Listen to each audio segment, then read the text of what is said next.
Anyone else? Okay, word for word. Tat, in. His, katyam, waste. Cha, also. Atalam, the first planetary systems below the earth.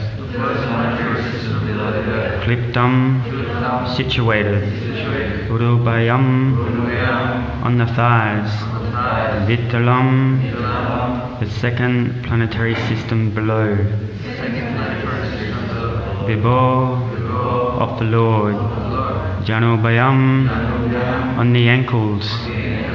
Sutalam, the third planetary system below. Sudam, purified. Jangabayam, on the joints. Tu, but.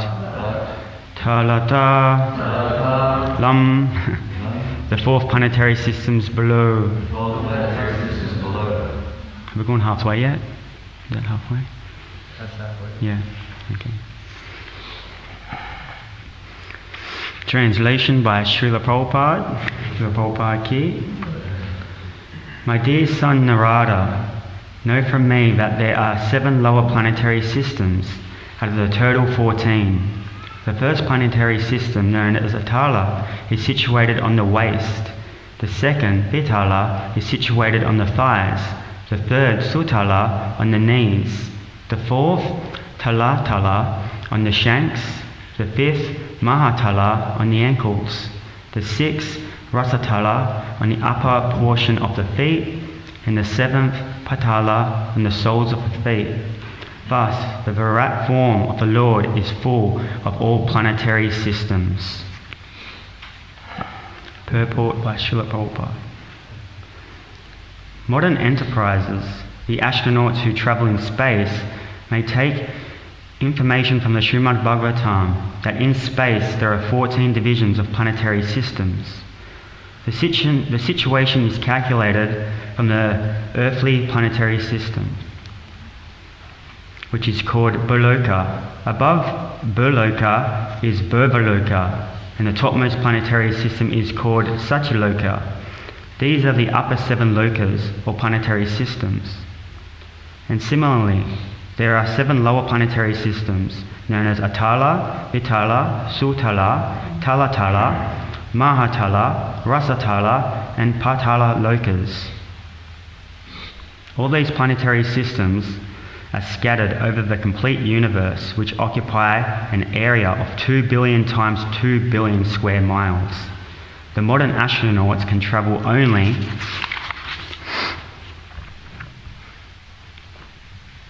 a few thousand miles away from the Earth, and therefore their attempts to travel in the sky is something like child's play on the shore of an expansive ocean. The moon is situated in the third status of the upper planetary systems, and in the 5th canto of the Srimad Bhagavatam, we shall be able to know the distant situation of the various planets scattered over the vast material sky. There are innumerable universes beyond the one in which we are put, and all these material universes cover only an insignificant portion of the material sky, which is described above as Sanatan Brahmaloka. The Supreme Lord very kindly invites the intelligent human beings to return home, back to Godhead, in the following verse of the Bhagavad Gita 8:16. Abrahma Babanaloka Puna Avatino Raja Mamubacha tu Kunteya Puna Jamana Vidyate. Beginning from Satyaloka, the topmost planet of the universe, situated just below the eternal Brahmaloka, as described above. All the planets are material, and one situation in any of these material planets is still subject to the laws of material nature, namely birth, death, old age, and disease. But one can get complete liberation from all of the above mentioned material pangs when one enters in the eternal Brahmaloka Santana atmosphere, the kingdom of God. Therefore, liberation, as contemplated by the speculative philosophers and mystics, is possible only when one becomes a devotee of the Lord. Anyone who is not a devotee cannot enter into the kingdom of God. Only by attainment of the service attitude in the transcendental position can one enter into the eternal kingdom of Godhead. Therefore, the speculative philosophers, as well as the mystics, must first of all be attracted to the devotional cult before they can factually attain a liberation.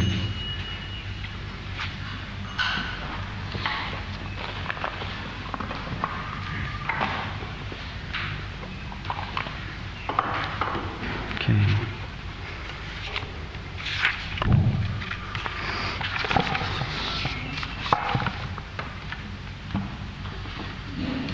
Put my glasses on. So first of all, I'd like to offer my respects to Srila Prabhupada, all the devotees here and around the world, and also ask for the blessings of the senior Vaishnavas so I may say something of value.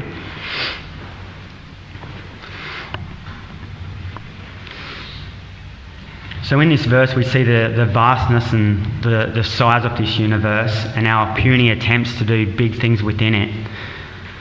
I think it was last week or 2 weeks ago we had Richard Branson. He started his space travels just recently, and that's one of the biggest things we've seen here on this planet. But in the bigger scheme of things, it's only a very small thing. I was watching Srila Prabhupada the other day in France. It was his first trip to France, and he was mentioning to all his disciples that everywhere he goes, the same thing is going on. The planes are going here and there. People are in their cars going to and fro. People are walking from A to B. Everyone's trying to get somewhere. Everyone's in this rush to get somewhere. But is anyone actually arriving? And are our endeavours, like Richard Branson's last week, into space of any value? 2 billion times 2 billion square miles is the size of his complete universe. Where are we trying to go? What are we trying to achieve? And what is real success? It is mentioned that all these planetary systems are subject to the laws of nature: birth, death, old age and disease. And that the way through that is through devotional service. It is through Krishna Bhakti that one attains true destination and real success. We have so many distractions here within the material world, especially at the moment. There's so much going on, so much to pull us away, so much to distract our minds. So many clouds are flogging our path. Are our ideas of success real success? According to Srila Prabhupada, we have the wrong idea of success.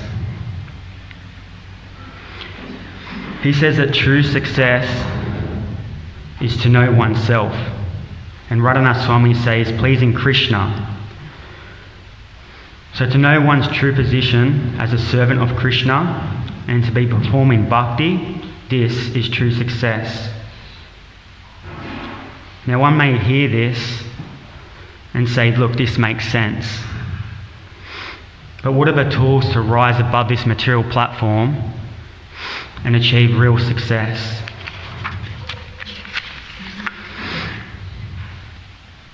It is devotional service to Krishna which rises one above and eventually into the kingdom of God.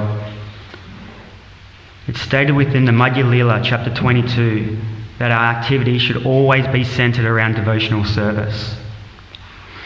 From a material perspective, space travel is the topmost, floating in space, going in rockets. But this is child's play in the bigger scheme of things. Krishna Bhakti provides one with the ultimate spaceship, which goes far beyond this material world into our real eternal home.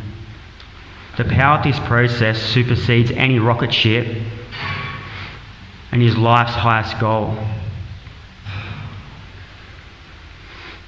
And it's a process we do here every day at New Govardhana and all around the world within ISKCON.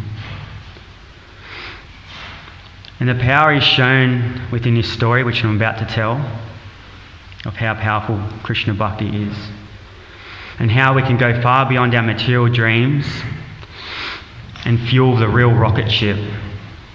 Through this process, one can attain pure raga bhakti and jet plane out of these material planetary systems and enter into the eternal kingdom of God. So I heard a nice story the other day, which I'm going to tell, which explains how potent this process of bhakti yoga is. It's a true story also, which happened back in the 60s, and maybe some of the senior devotees will know who this person is.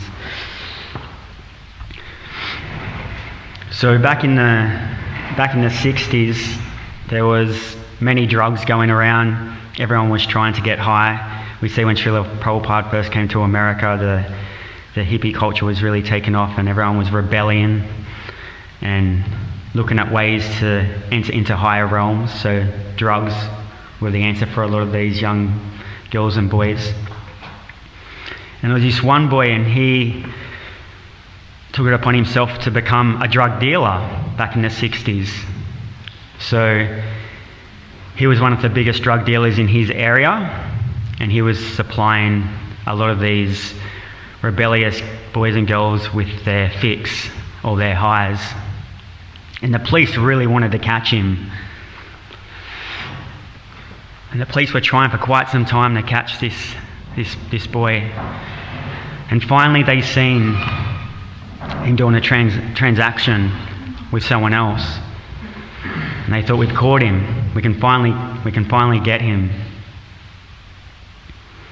And they started running after this young boy. And he's like, boy, the police are after me. And he starts running for his life. If he gets caught, he's thinking, I'm going to jail for sure. They know I've been doing it, and they've finally caught me in the act. So he's running for his life, and all of a sudden he can just hear faintly in the background, Hare Krishna, Krishna Krishna, Hare Hare, and Hare Rama, Rama Rama, Hare Hare. And this idea pops into his head. I'm going to jump inside this Harinam party, and the police won't be able to find me. So he jumps into this Harinam party, and the police go running past. And the police are thinking, where did he go? And he's inside this Harinam party. And he's thinking, okay, I'll just jump out the other side. And his brahmachari elbows him and says, chant. And the police have gone past, and he tries to get out the other side. And the other brahmachari says, chant and dance. So he's stuck within this Harinam party. He's thinking, what am I doing? He's trying to chant and dance. He's not very enthusiastic. The police are still all around looking for him. And they eventually arrive to the temple. And he's like, oh wow, I'm at the temple now. And he's like, I don't really want to stay out here because the police are still looking for me. And he goes, I might as well go into the temple. And he goes into the temple, and he's like, this is a pretty nice place. Everyone's really nice. People seem to be taking care of me pretty nicely. And he thinks to himself, if I leave this temple, the police know who I am. They know what I look like. And they're going to put me in jail. So I've got no other option. I'm going to have to join these guys. So he calls over the temple president, and he's like, look, where do I sign up? And the temple president's over to the moon. He's like, wow. He calls over to the bhakta who was leading the Harinam. He's like, your Harinam's so powerful, your singing so potent that you've attracted this man, and he wants to sign up straight away. So he's having dinner that night, and he's pretty cozy, and he's thinking, this is pretty cool. These guys are looking after me. I'm safe from the police. I've just got to sit out here for a few days, and everything will be okay. So he goes to sleep that night. And 3:30 in the morning, he gets shaken awake. And he's like, what is going on here? This young brahmachari is shaking. He's like, wake up. It's time. We've got to get to the temple. And he walks out and it's middle of winter and he's absolutely freezing. He's got a little gumption on a towel and he walks out into the hallway and there's just one shower and there's something like 20 guys all standing there in a single line, freezing. And he's thinking to himself, this shower must be pretty good. There's a big line up to get in there. I'm sure it's got a heater in there, nice warm water. It looks beautiful. And after about 30 minutes, his turn comes. And he walks in there. It's this dark, dingy room. It's just one strand of water coming out like a laser beam, which is like icy cold. He's spending most of the time dodging the water. He's barely taking bath. And he's super tired still. And the brahmacharis are like, it's Mangalati. We're going to go and see Krishna now. We're going to dance. He's like, dance? It's 4:30 in the morning. So he's down there and he's at the back of the temple room. And he's getting taught the side-to-side step, the Swami step. And he's thinking in his head, I've just got to get through this. I don't know who dances at this hour. These people must be crazy. I just want to go to bed. And finally the conch goes and he's like thinking, okay, it's bedtime now. Then all of a sudden, everyone sits down. And the Nishinga prayers start. Namaste Narasimhaya. And he's like, what's going on here? And he elbows the young bhakta, brahmachari, and he's like, who is this? This is half man and half lion. And by the looks of things, he's ripping out some intestines. And the young brahmachari looks at him and says, that man on his lap, he wasn't singing these prayers loud enough. So if you don't sing loud enough, that's going to be you on his lap. So he starts singing really loud. And he's thinking in his head, after this, I must go to bed. Then all of a sudden, they start wheeling out a plant. And he's like, what's going on here? And he's like, why is everyone walking around this plant and how long do I walk around it for? And the young brahmachari is just like, you just keep walking around it. Walk around until you almost want to pass out. And he's walking around this plant. And he's thinking, okay, once this is over, I'll go to bed. These people, I just can't keep up with them. It's too strange, it's too weird.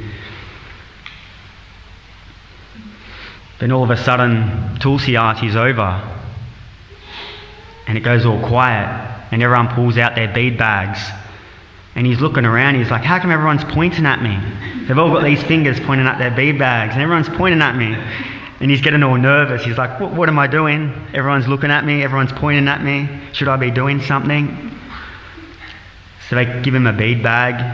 And he didn't want a chance, so he just pulled the beads out and put his hand in the bag and put his finger out. And he started walking around the Tulsi plant, and he's like, I'll show them. And he started pointing at all of them, walking around this Tulsi plant. Then after 2 hours of that, he's just like, I'm tired. What am I doing? Why did I escape to this place? Then all of a sudden, the curtains open again. He's like, okay, I'll just get through this. This must be the last thing of the day. So they're greeting Krishna. Then all of a sudden in the background, Guru Puja begins. And he's up the back again in the temple and he's doing the shuffle, the Swami step. And by this time he's just so tired. He's like, I just really need to go to bed. Then all of a sudden, Om Namo Bhagavate Vasudevaya. And he elbows a new bhakta, the brahmachari. He's like, what's going on now? He's like, this is Bhagavatam class. We're learning about what we're doing here. And he goes, I'm really tired. And he goes, well, actually, some people actually fall asleep during Bhagavatam class. But he stayed awake. And that was done. Then Prasadam came. And he was pretty happy about Prasadam. He's like, I'm going to get some energy. Finally, I'll get some energy. I'll get some food in me. But after this Prasadam, after I take this meal, I'm going to go to bed.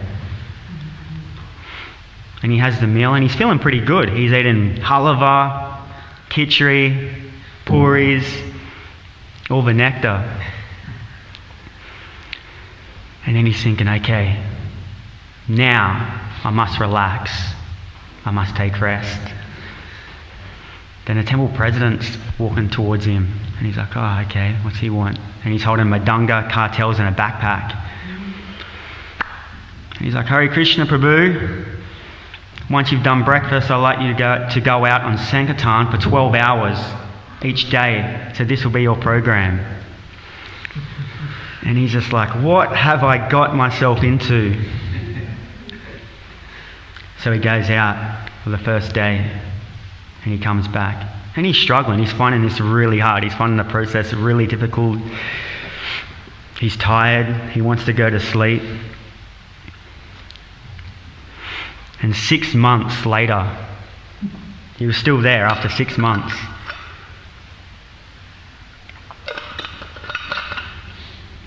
He goes up to the temple president. He goes, look, there's something I really need to tell you. And the temple president's like, wow, like this bhakta's had some realization. I think he's doing pretty well. So he says a few things to him, thinking he's had some realization. And he goes, no, it's none of that. It's none of that, Prabhu. I'm actually not who you really think I am. Oh, you've come to the realization that you're not the body? He's like, yeah, no, there's something else, Prabhu. Well, you're an eternal servitor of Krishna? He's like, no, I just really need to tell you something. And he says, look, I really want to be here, but this is going to shock you. He goes, I'm actually a really big drug dealer, and I'm actually hiding in this temple. I don't want to be caught by the police. But I'm starting to like this process, and I want to stay. I want to stay with Krishna. And the temple president said, look, we can't do this at the moment. You've got to go and see the police first, sort that out, then you can come back. So he gets driven to the police station, and the police are happy. They're like, this is the guy we've been trying to catch, and he's handing himself in. And they finally get him into court, and the judge puts him up on the stand, and he asks about what he's been doing lately. So the judge says to him, what have you been doing throughout your days? Tell me, what do you do each day from the beginning to the end? And he's like, oh, okay, judge. He goes, I wake up at 3:30 in the morning. I should be sleeping.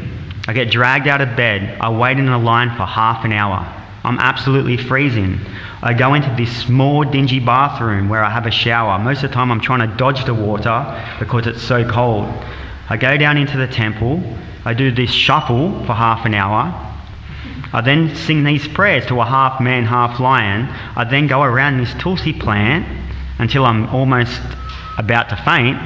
I then put on a japa bag and I chant for 2 hours. I then sit through this class for 1 hour, and then I have breakfast, and I go out in the streets for 12 hours. And the judge was shocked. He's like, I'm not going to give you anything for this because it looks like you're suffering more where you are than in the actual jail. And the police couldn't believe it. They're letting this man off.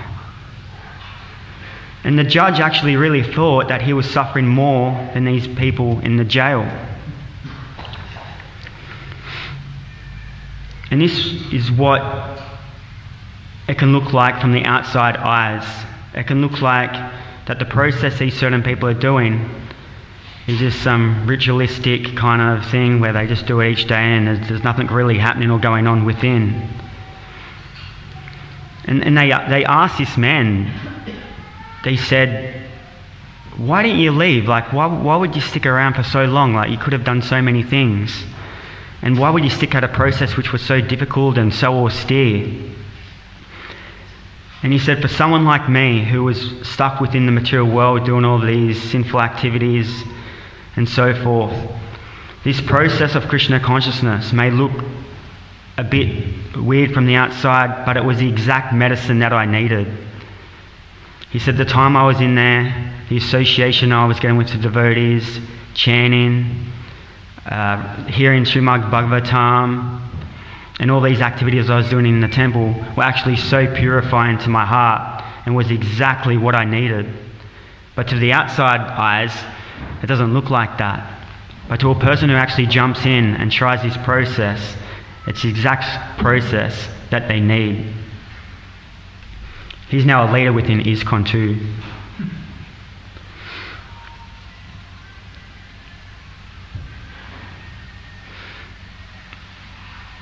So some may say, what's the purifying process which is going on in those few months, someone first coming into Krishna consciousness? So it's association. That's the 5 most important limbs. Is association, chanting the holy name, Bhagavatam, hearing Bhagavatam, reciting in a holy place, and worshipping Krishna. These are the 5 limbs of devotional service, which are the best, as stated in Madhya Lila, text 29, chapter 22.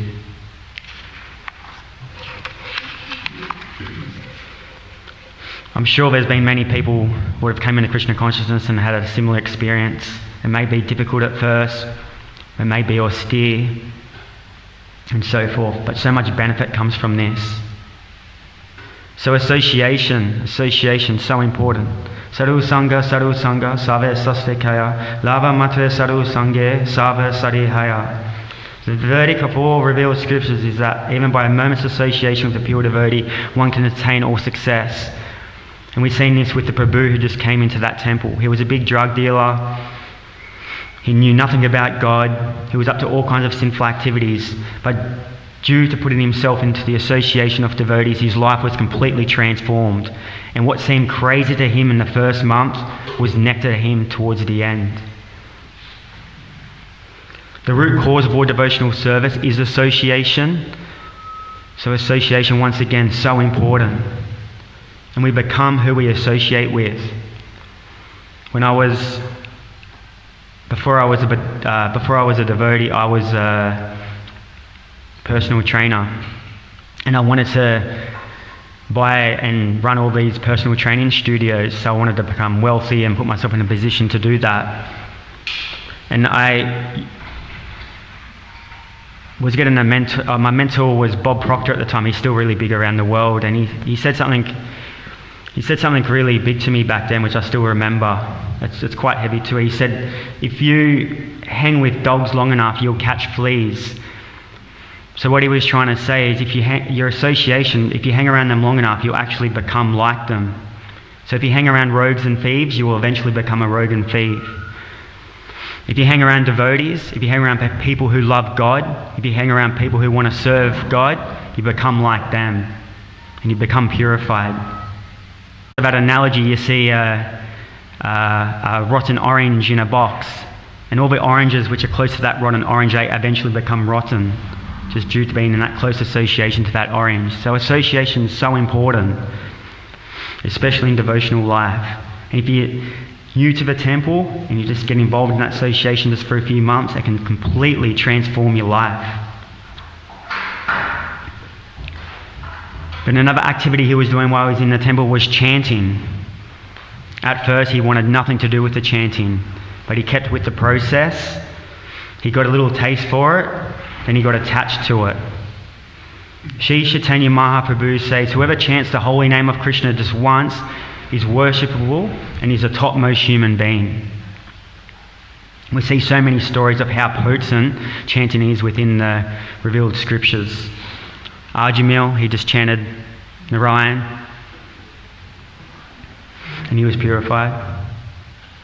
And we hear about, it's not only humans who get benefit from this chanting, everyone gets benefit from this chanting. The birds, the beasts, the creepers.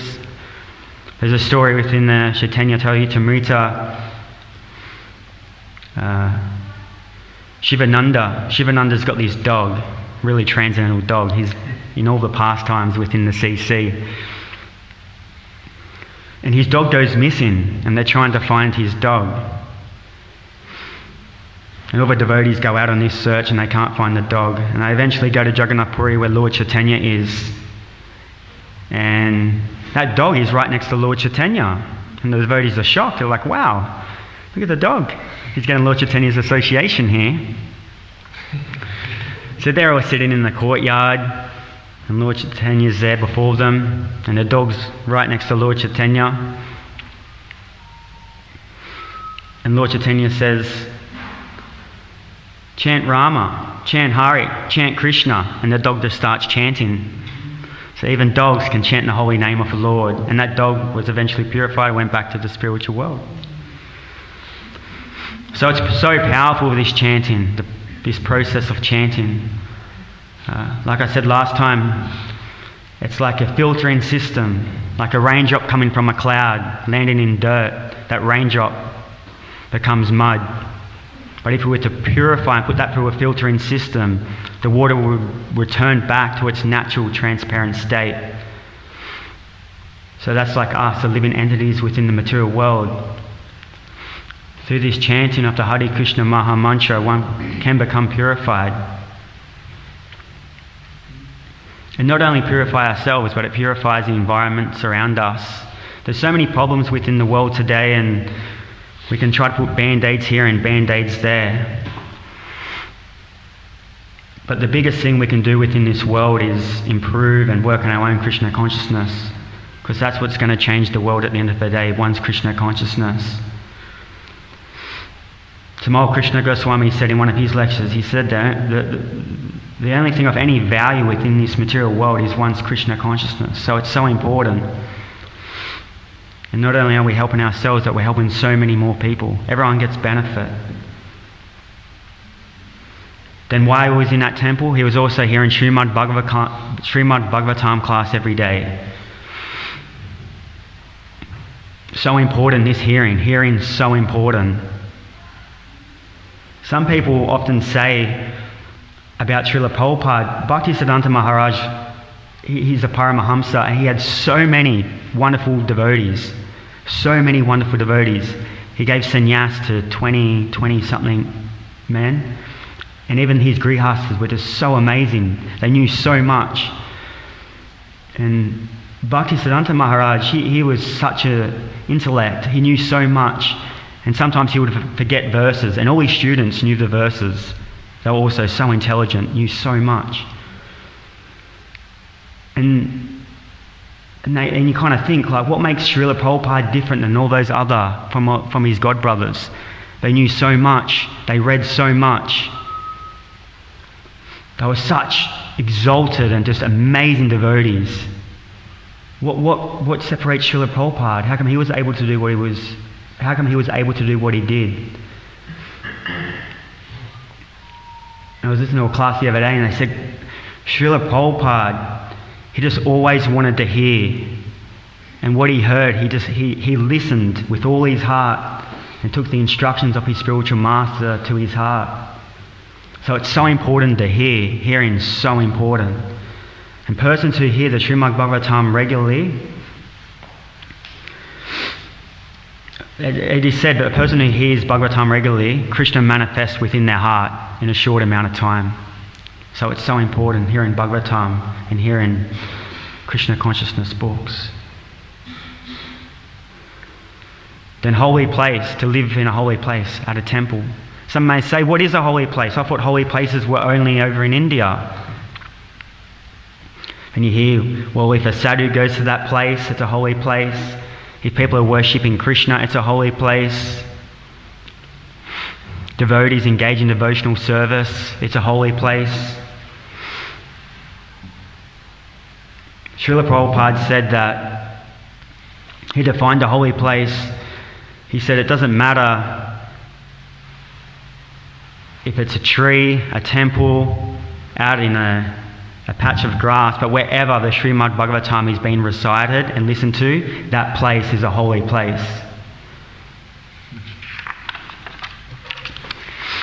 So we're so fortunate here at New Govardhan.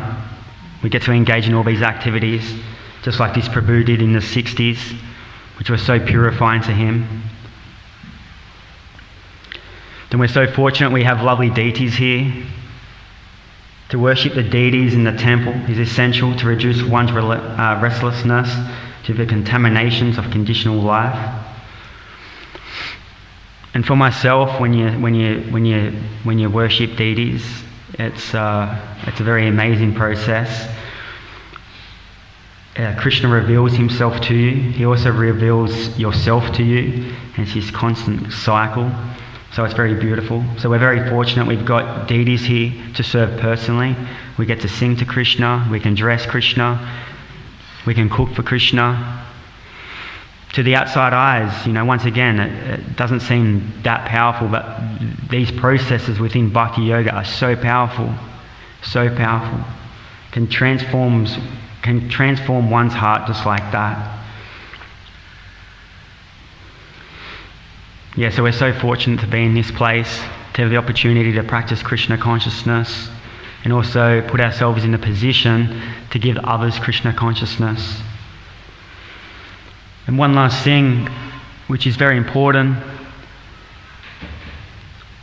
is on top of all of this, is just to pray for the mercy. Srila Prabhupada did it, his spiritual master did it. And there's a beautiful story about Srila Prabhupada, how he used to pray for mercy. Many probably already know this story, but over in India when he was staying at the Radha Damodar Temple, Srila Prabhupada, there was a pujari there, and he was a pujari there for something like 75 years, so many years. And he would always hear this sound outside at night time. He would think to himself, what's that sound?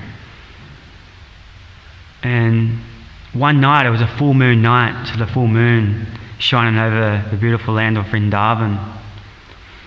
And he climbs up to the top of the roof, and he looks over into the courtyard, and he sees Srila Prabhupada, and he's got one of his little straw brooms out, and he's sweeping around the samadhi of Rupa Goswami, and he's crying. Tears are just weeping from his eyes, and he's praying, Rupa Goswami, Sanatana Goswami, please give me your mercy. So this is Prabhupada. He's a Nityasiddha, always leading by example, and that should be our mood too.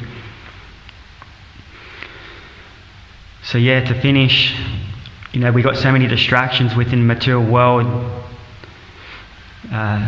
People trying to achieve all these big things. But what's really important is our Krishna consciousness.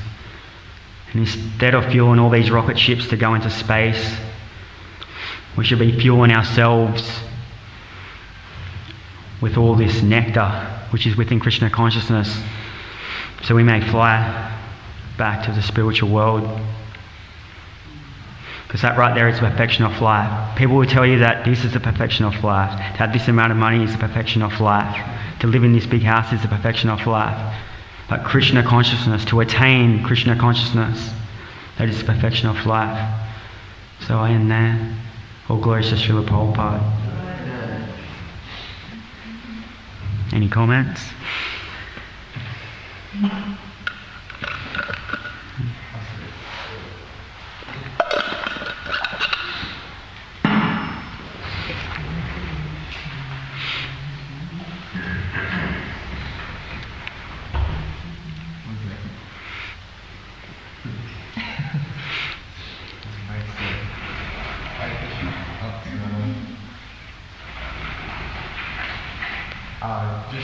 Thank you for the class. It was really nice to hear the realization of stories.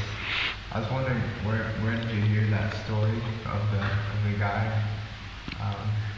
I forget his name. Did you hear it somewhere? I forget what his name is, but he gave the story. Then another prabhu, I think that's one of the prabhus that you listen to a lot, gave the story a couple of weeks ago, and I was listening to the class. Yeah. He's a leader within ISKCON now. One of the senior devotees might know who he is. Yeah. But it just encapsulates how powerful this process of Krishna consciousness is. And even by doing these activities that we do day in and day out, without faith one can become purified eventually. It's so strong, it's so powerful, and can bring so much happiness, joy and bliss into one's life. But yeah, describing like how it can be difficult at the beginning, but once you take to the process you can actually see the power and the benefit of this process. Thank you. Rupa? No. There is a story, I've got many stories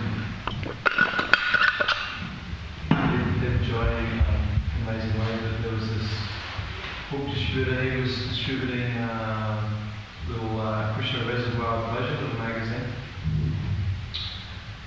And, or maybe he was doing big books as well, but anyway, he was doing a parking lot, shopping centre, and there was this person who knocked on the window to distribute a book, and the person got confused.